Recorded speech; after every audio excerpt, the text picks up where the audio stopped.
Hi guys, it's Mrs. Powers, and I am going to read you your history lesson today. We are learning about Marco Polo, and I know that is a pool game because my kids were just asking me about that. They're like, isn't that something you just play in the pool? So, I know it's a pool game and that's all I know, but it must be more than that because we're about to read about it. And so, pretty sure it's a person. So let's read more and find out more, okay? So lesson 71, here we go. Marco Polo travels east. Marco Polo. I imagine I yelled this name hundreds of times when I was a kid as part of a simple game in a swimming pool. In our version of the game, the person in the pool yelling Marco was supposed to keep his eyes shut, though we suspected occasional cheaters. The other players yelled in turn, Polo, but they kept their eyes open. The object of the game of chase was for the one yelling Marco to find the ones yelling Polo without looking. As often as I played that game and loved it, I never stopped to think about who Marco Polo really was. I had some idea that he was Italian, but that was about it. Maybe you're guilty of the same thing. Today, we'll learn about the man behind the name and behind all that splashing in the pool.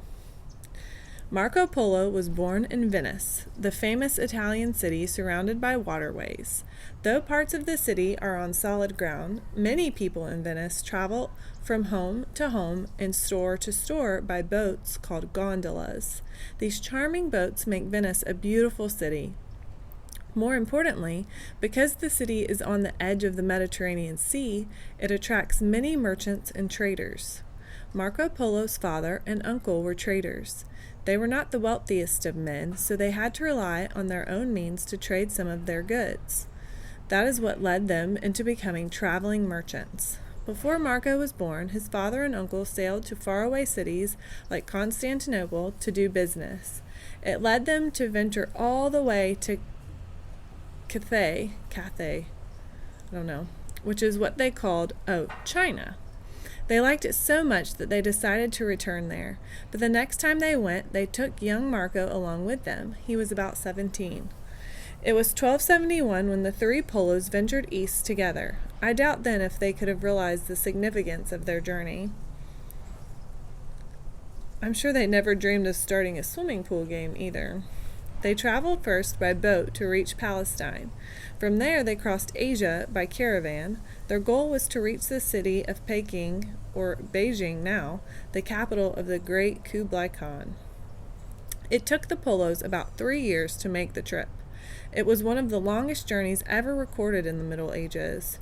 From what you have already learned about the culture of the Chinese, can you imagine the sights, smells, and sounds they encountered? Think about seeing fireworks for the first time, the wrapped-up lily feet of Chinese women, or a kite-flying demonstration. How about observing the spin of a magnetic needle on a compass, eating sushi, or writing on paper vertically? There would have also been new spices such as ginger and saffron, Chinese music on a shorter scale, ornate pagodas, and the adorable black and white panda bear. All these things were completely new to Marco Polo and his family. Marco must have shown great delight in the Chinese culture because Kublai Khan enjoyed showing it off to him and eventually made Marco a governor. The great Khan sent Marco on numerous errands all over his vast empire, showing Marco more than he could ever imagine. Kublai Khan didn't seem to mind either the chance to absorb the traders' secrets of the Polos. After all, the Polos were from Venice, one of the greatest trading cities in the world. Finally, in 1292, after spending more than 20 years in the company of Kublai Khan, Marco Polo and his family headed for home. Rather than caravan across Asia, this time they traveled by boat, wrapping around Southeast Asia and India and entering the mainland of Turkey. Since the trip back to Venice took them another 3 years, it was a total of 24 years that they were away. When they finally entered their waterway Italian home, laden with bundles and covered in desert sand, hardly anyone recognized them. But what was worse, hardly anyone believed what the Polos had seen. Their stories about the treasures and lifestyle of the Chinese were so exotic that they seemed made up. The Venetians taunted Marco and called him Marco Millions because it appeared he told a million lies. Well, to help solve that problem, the Polos held a great party. As the party went on through the night, the Polos brought out great treasures from China, one by one, to prove their stories to be true. Silk robes, rubies, emeralds, and the like were displayed, much to the oohs and ahs of the crowd. As for Marco, a few years later, he somehow got caught in a local sea battle between the cities of Venice and Genoa. In the process, he was captured and made a prisoner of war. To help survive his captivity, Marco shared the fantastic tales of his travels with another prisoner. He was a Frenchman named Rustichello. Marco explained in great detail to his prison mate, Rustichello, the unusual things of China, such as paper money, the burning of coal briquettes for heating, and the extravagant use of silk. Marco Polo described Kublai Khan's battles against the Japanese, whom the Europeans were largely unacquainted with. He told of cities far more glamorous than those of Europe, with distinctive Chinese buildings, highly arched bridges, immaculately clean hospitals, and oriental charm. This Frenchman couldn't contain Marco's stories to himself.